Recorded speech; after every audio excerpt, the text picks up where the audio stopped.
Yes, sir. Devil's Puck Luck podcast rounding out the, we're going to call it the end of the season. I know we're a little bit further along. We're waiting, by the way, the time that we're recording this, they're going to be spaced out a little bit just so you guys have a breather between us. We're waiting for the Hurricanes' next round to kick off here, obviously. Yeah, tomorrow night. This is a question we didn't get to ask. We're going to talk more here about young players.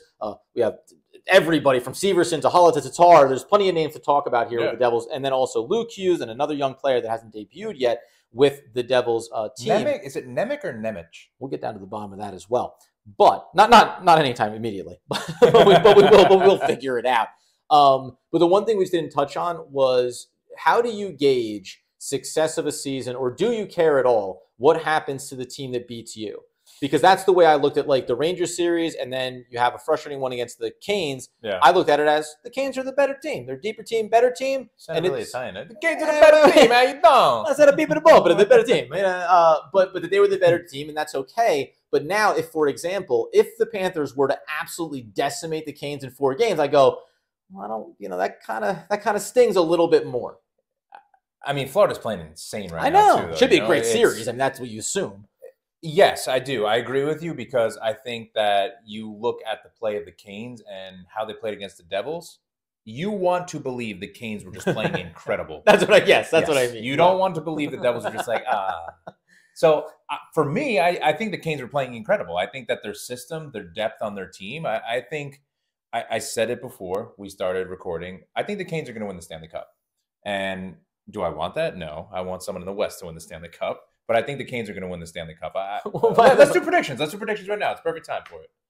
Okay. Who do you got in the Eastern Conference, and how many games? I got Florida in 7. Okay. Yeah, I got Florida in 7. I got the Canes in 7. I think this is going to be a I think it's going to be a really good series. And you may have noticed I didn't feel full confidence. Western, where are you going? This is an interesting one, because Vegas coming off beating Edmonton, with that high-powered scoring team, and the Stars grinding it out against the Kraken. Who I had. And listen, I picked the Kraken to advance. They didn't advance, but I still feel good about the pick because they performed well. You know what I mean? They played well. I think Stone is going to have a stupid good series against Dallas. I'm taking Vegas. Okay, so am I. So I got Vegas coming out of there as well. I would go as far as say maybe Vegas in 6. This one's going to. I think this is going to be a long series too. I think. Well, 6 games is only one less than 7. That is a long series. Yeah, if you said 5, it'd be different. But I wouldn't be surprised if Dallas beats Vegas too. And Vegas in 3 games. And I also wouldn't be surprised if Florida beats the Canes. So I think. Listen, the NHL hates these matchups. Let's be honest here for ratings. They're not in love with it. Yeah, they hate these matchups. And who takes the cup? The Canes. I'm going. Canes and. I think that the East is so strong, and I think the East was stronger than the West. I think Canes are going to win in 5 or 6. I think their test now is Florida, who is – they believe they can destroy anybody. And they're playing like the President's Cup trophy winner from last year. Yeah.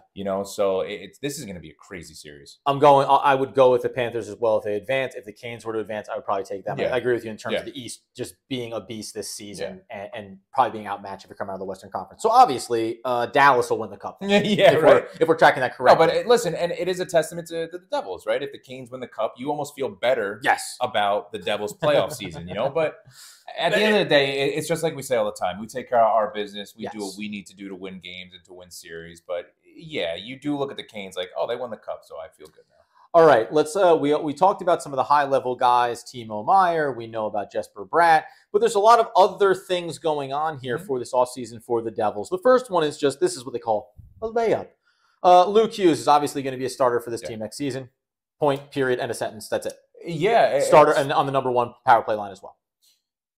Maybe. Ooh, maybe. He could, because I want to spread the talent around a little bit more for the Devils on power play 1 and 2, because I think that was, talking about one of the weaker points of the season. I think that had moments where the power play looked horrendous. Yeah. So I think. But that's why Luke goes on the number 1, and then you figure out number 2 line. Sure. Or your number 2 line could have, Dawson Mercer and Timo Meier, and they put up more points too. you don't know who's going to produce. It's about how they connect with each other, and we still don't know the pieces that are going to be around the Devils, forwards too. Nemec. We don't know for sure. But he debuted, 19 years old, debuted on the #1 defensive line for the Slovak team in the World Championship. Held himself well. We're going to continue to watch what he does. What is your expectations for him? Because we know there's high expectations. But for me, I'm going to approach this the same way I approached Luke Hughes. The second that he was capable of coming in and playing for the Devils, I wanted him there. I wanted him to be playing more in the playoffs. I think you lost nothing by playing him more. I don't think they played him enough. But how do you approach Nemec when he comes in next year? Because for me, there's a spot for him probably inside of this roster for me starting the season next season. So if you're Fitz, this is a great point to what you're saying. If you're Fitz, you have decisions to make here too. Yeah. Severson is one of your longest-term Devils, right? He's an unrestricted free agent. Do you sign him? Do you sign Graves? If you don't sign either of those guys, Nemec is in your starting lineup to start the year. Where do you stand right there? Here's what's funny about this whole situation, because my mind has changed a lot when it comes to who we're going to sign and who I think we should sign. I think Damon Severson fits this roster better right now than Ryan Graves does. And I think that Fitz is going to get a deal done with Severson. I do. I think Ryan Graves is going to walk because I think he's going to want $5.5 to $6 million, and I think that Kevin Ball is going to take his place in the lineup. Is the lack of speed for Graves, does that not just kind of fit into the way? The hold-up play with the puck is great, but and it's one of the reasons why I think Severson is going to stay with the Devils. And I could be wrong. Listen, we can be wrong about everything we're saying when it comes to free agents. It's possible. I do like making room for Ball as well because I think he's growing into that role. Yeah, and you would love to have another Ryan Graves type player with the physicality, but I think the way the Devils are structured now, I think that you need more of that speed and more of that playmaking ability, especially offensively, from Damon Severson. When you think about, because we'll tie this back into what we talked about before and then touch on Tatar and Hala. But when you think about the discussion around Jesper Bratt, we said, well, maybe you look at going and acquiring a true #1 goaltender. And then you mentioned about Graves and $5.5, $6 million.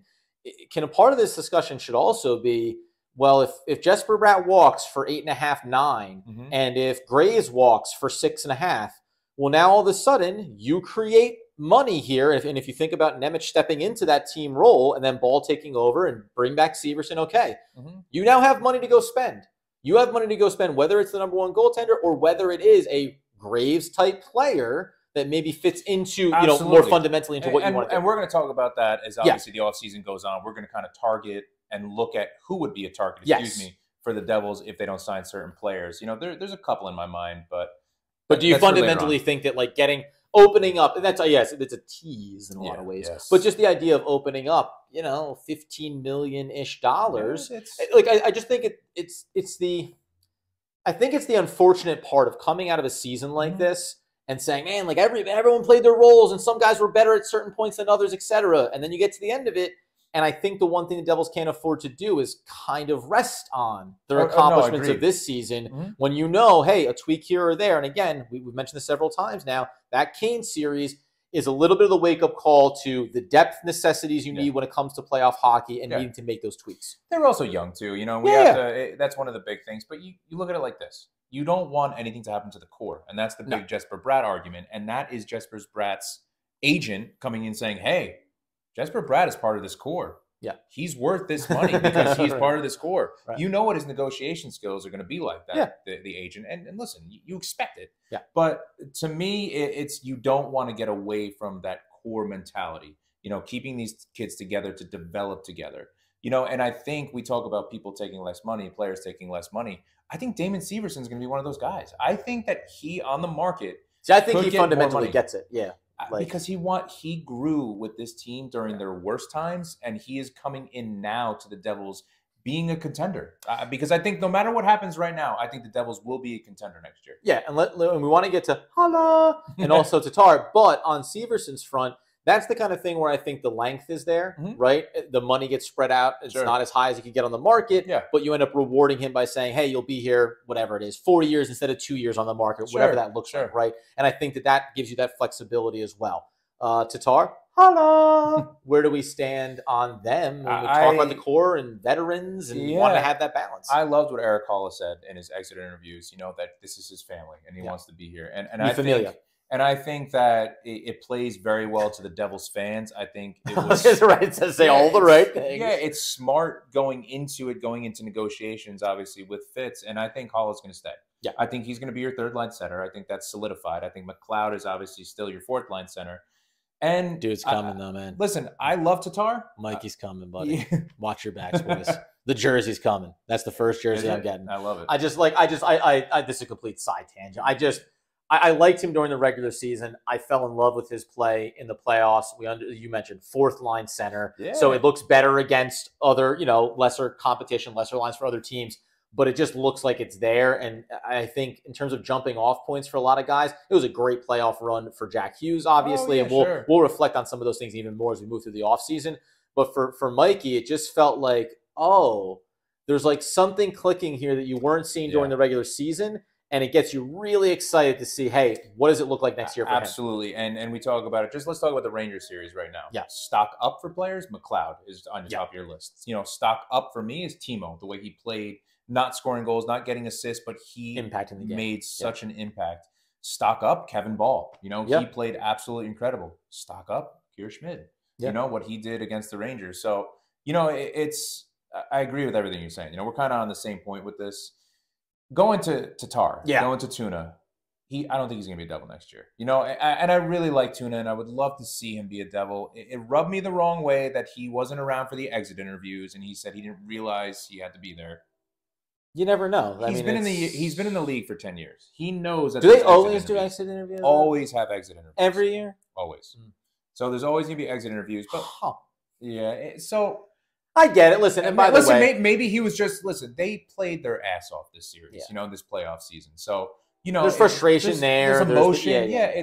He is a great player, and if we do not get Tatar to sign a deal and we can't come to negotiations with him, you have to find a player like him. You have to find a veteran like him that is going to grind it out with your top, your core players like the Jack Hughes, the Nico Heishers, the Dawson Mercers. Is there anyone? Did we miss anybody here? I think we got everybody, right? I think we did. Yeah, okay, so we're going to talk numbers coming up in the days and episodes ahead, just where we think they should be. And then, like Danny said, some of the targets that we would go and look at, specifically when it comes to, let's cap off on this, all these young players, guys coming into their own, guys learning in this season and in this playoff run. Do you think that it's more likely when you talk about replacing veteran experienced guys that the Devils maybe end up targeting slightly even older players as opposed to 30, maybe 32, because the expectations on the young guys are you're going to start to take on more of that workload with more confidence, more consistency, and more results. And it goes to the veteran. And then, leadership. by the way, lower cost when you go get a slightly. Yeah, it goes to the veteran leadership. I'll give you a little what I think might happen. I think we're going to target players like Van Riemsdyk, who's an older player with veteran experience that is a depth player, that can pick up third line shifts, fourth line shifts when we need it. It's all about the money, right? And it's all about what we do and who we sign when it comes to our core. I think. To wrap this episode up with you, I think you talk about who is your priority, and it's Timo is your priority right now to me. And then you move on, you talk to Graves and to Severson, and then to Brad. And from there, it's like you said, it's finding that veteran leadership that you can bring in that will do the things that our veterans that we're losing were able to do. One thing I will on Timo, you have to understand what is required in bringing him back. It should be a priority, like you said. And then you have to adjust what needs to be fit around him as well, right? Because all the experimentations that Lindy did with lineups and first line, second lines, if you're creating these new combinations, you have to find, if you're committing to Timo, as I think you should, then you also have to commit to what are the right pieces around him. And that's going to impact who stays from a veteran standpoint, what money you spend on younger guys, and where it goes through from here. That being the case, the next time that you see us, what we will be discussing is going to be who stays, who goes officially. What are the numbers? Who could we target in the offseason? And we'll also give the rundown of where the cap space stands for the Devils, how much they can spend, should spend, where should they spend it. So there'll be a lot of offseason predictions. And then, yes, we will talk playoff hockey. We will see how the Canes and the Panthers do, how the Knights and the Stars fare out west as well. So it's going to be fun. There still is NHL playoff hockey going on, even if it doesn't matter nearly as much for us. That being the case, over on Twitter at Adam Armbrecht, at Danny the Face, on Instagram at Devils Puck Luck Podcast, at Devils NJPL on Twitter. You said that backwards. It's at Devils Puck Luck on Instagram, but it's okay. We're here. It's all right. Listen, You find us where you find us. Check out our YouTube channel. Get us on YouTube. Yeah. Thank you guys for all the comments. We really appreciate you guys. Share with everybody, right? Family, friends, dogs, pets, whatever it might be. And I got to be honest with you.